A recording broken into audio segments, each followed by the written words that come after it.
Happy independence day. আজ তোমাদের সাথে স্বাধীনতা উপলক্ষে একটা স্পেশাল রান্না দেখাবো। আর কি বলো তো, চারিদিকে যা হচ্ছে এরপরে আমরা যে পুরোপুরি স্বাধীন সেটা বলাও চলে না। ছোটো থেকে শুনে এসেছি 15ই আগস্ট মানেই স্বাধীনতা দিবস। ছোটোবেলায় তার আলাদাই একটা উত্তেজনা ছিল।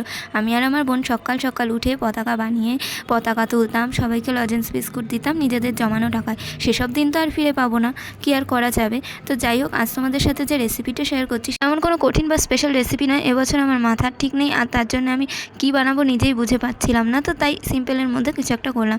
সবার আগে রসুন আর লঙ্কা ফোড়ন দিয়ে নুন হলুদ দিয়ে বানিয়ে নিয়েছি কুমড়োর ভর্তা।